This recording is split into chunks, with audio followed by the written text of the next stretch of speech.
শিল্পী মন থেকে আমি প্রজ্ঞা পারিজাত আছি কবি কৌশিকের সঙ্গে। প্রথমে জিজ্ঞেস করব, কৌশিক তুমি কেমন আছো? দারুণ দারুণ ফাটাফাটি।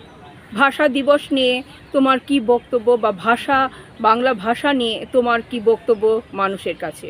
অবাঙালি অধ্যুষিত কলকাতা এবং তথা পশ্চিমবাংলায় আমরা যে এখনও 21শে ফেব্রুয়ারি বা 19শে মে পালন করি, এটা আমাদের কাছে একটা বিশাল ব্যাপার।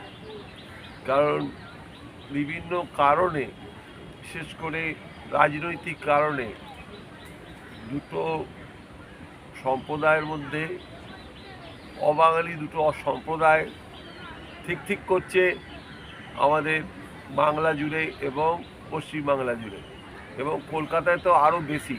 হাঁটতে চলতে, মেট্রোতে, বাসেতে, সব কাছে মানে সব কিছুতে অবাঙালিদের মানে প্রচণ্ড দাপট এবং প্রতাপ এই পশ্চিমবাংলায়।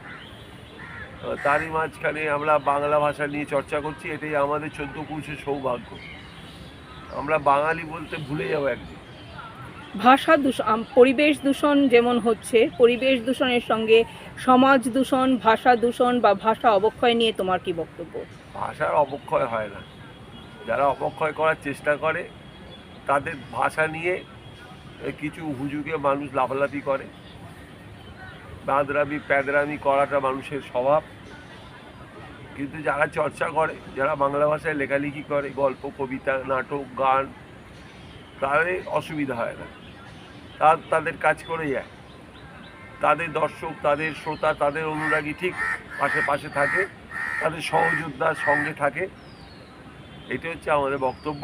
আমি দুটো কবিতা পড়বো, একটা 21শে ফেব্রুয়ারি, একটা 19শে মে স্মরণে। অবশ্যই। 21 মানে পদ্মা গঙ্গার পবিত্র অবগাহন, 21 মানে বাংলা ভাষায় বিজয় উদযাপন, 21 মানে বাংলাদেশে উজ্জ্বল শাহবাগ, 21 মানে ভুলে যাওয়া দুই বাংলার ভাগ। মলিন কুয়াশা মাখা আজ আমার এই জন্মভূমি, মাঝে আমার দুঃখিনী বর্ণমালা চরণ তোমার চুমি। আমার জীবনে শঙ্খধ্বনি তোমার ভোরে রাজান, তোমার প্রিয় রবি ঠাকুর আমার বাউল গান। লাঠি চলেছে অনেকগুলি, তবেই পেয়েছি জবানের ভাষা, কেমনে তা ভুলি। শহীদ হয়েছিল আমার ভাই তোমার দাদামণি, পলাশ ফুলেতে ঢেকেছিল পথ হৃদয়ের সন্ধানী। আমার ভাইয়ের রক্তে রাঙানো 21শে ফেব্রুয়ারি, আমরা কি করে ভুলি, মাতৃভাষার জয়ধ্বনি করি। আমার ভাইয়ের রক্তে রাঙানো 21শে ফেব্রুয়ারি। যদিও সেই বাংলাদেশ এখন পূর্ব পাকিস্তানে রূপান্তরিত মৌলবাদীদের চাপে, আজকাল শহীদ বেদি ভেঙে দেওয়া হয়, রবি ঠাকুরের মূর্তি ভেঙে দেওয়া হয়। তবু আমাদের এই বাংলায় কোনো রাজনৈতিক বা সরকারি সহযোগিতা নিয়েও বাংলা ভাষার চর্চা চলবে ভালোবাসা নিয়ে। আরেকটা কবিতা কৌশিক তোমার কাছ থেকে। আজ 20শে ফেব্রুয়ারি রাত, বাতাসের মতো অস্বস্তি, ঘুম তাড়ানি আর গান। আজ 20শে ফেব্রুয়ারি রাত, বাতাসের মতো অস্বস্তি, ঘুমের মধ্যে হানা দিচ্ছে মুখের পর মুখ, চরিত্রের পর চরিত্র। এক বৃদ্ধ জানালেন তিনি মুক্তিযুদ্ধে প্রাণ দিয়েছিলেন। সরি, একটা কাজ হচ্ছে, নন্দন পরিষ্কার করা হয় নিয়মিত সব সময়। হ্যাঁ, আমি উঠে দাঁড়াচ্ছি, দাঁড়ান আপনার সুবিধা হয় স্যার। এই যে প্রতিনিয়ত পরিষ্কার করে বলে আমরা বসে থাকতে পারি। ওনাকে একবার দেখিয়ে দাও।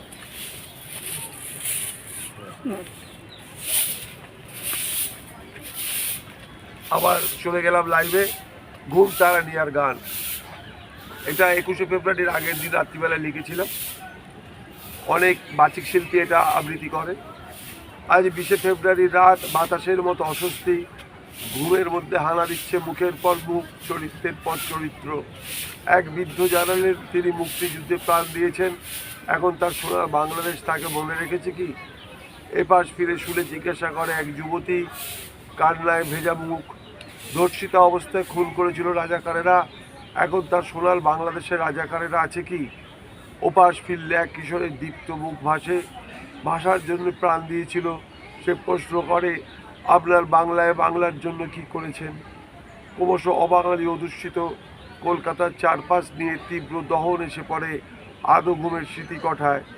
শিলচর বরাক উপত্যকা 19শে মে, ঘুম হয় না আজ 21শে ফেব্রুয়ারির ভোর, হিমেল স্পর্শ, আঙিনায় শিউলি ফুলের কার্পেট, মন্দিরের ঘণ্টার ধ্বনি, নগর কীর্তন সেরে বাড়ি ফিরিয়েছেন অনাদিবাবু। পড়ার টেবিলে একগুচ্ছ কৃষ্ণচূড়া ফুল রেখে আমার মাথার ঘ্রাণ নিয়ে মা জানালেন আজ তার জন্মদিন। রাস্তায় কয়েক পা হাঁটতেই কানে এলো চটকলের সাইরেন। পাশাপাশি চলেছে বিহারি ও বাঙালি শ্রমিকেরা, কাঁঠালি চাপার সুবাসকে চাপা দিয়েছে কেমিক্যালের কটুতা। দীপেন কাকু মারোয়ারির দোকানে কাজ করতে যাচ্ছেন, কোলকুজো শরীরটা নিয়ে সংসার সামলানোর দায়বদ্ধতায়। আজ 21শে ফেব্রুয়ারির দুপুর, রোদের তেজি 6টা, বসে চাকরির দরখাস্ত লিখছি ইংরাজিতে। তখনই বাংলাদেশের কোণে কোণে একক কিংবা সমবেত স্বরে গাওয়া হচ্ছিল সেই গান, আমার ভাইয়ের রক্তে রাঙানো 21শে ফেব্রুয়ারি আমি কি ভুলিতে পারি। কোনো কোনো মানুষ সূর্যের দিকে চেয়ে বলছিলেন লাঠি চলেছে চলেছে বন্দুকের গুলি, লড়াইতে পেয়েছি জবানের ভাষা, আমরা কি করে ভুলি। আজ 21শে ফেব্রুয়ারি রাত, মায়াবী আলো, পাশের বাড়ি থেকে শোনা যাচ্ছিল রবি ঠাকুরের গান। বারবার মনে আসছিল আবুল সালাম বরকত কিংবা বরাকের শহীদ ভাইদের কথা। চোখ আমনা থেকে ভিজে যাচ্ছে। ভাষার জন্য সংগ্রাম, স্বাধীনতার জন্য লড়াই। ঘুমোতে পারছিলাম না ভয়ে, যদি আবার স্বপ্নে সেই দীপ্ত তরুণ প্রশ্ন করে এই বাংলায় বাংলার জন্য কি করেছেন। অস্বস্তিতে আঁকড়ে ধরি জীবনানন্দের রূপসী বাংলা বইটি। একের পর এক কবিতা পড়ে চলি। বাতাসে বাতাসে ভেসে আসছিল আমি কি ভুলিতে পারি, আমার ভাইয়ের রক্তে রাঙানো 21শে ফেব্রুয়ারি। এরকম আমাদের জীবনটাই হচ্ছে সব সময় প্রশ্ন উত্তর, বাংলার প্রতি ভালোবাসা, যন্ত্রণা সব নিয়ে বেঁচে থাকা। খুব সুন্দর কৌশিক তুমি বললে।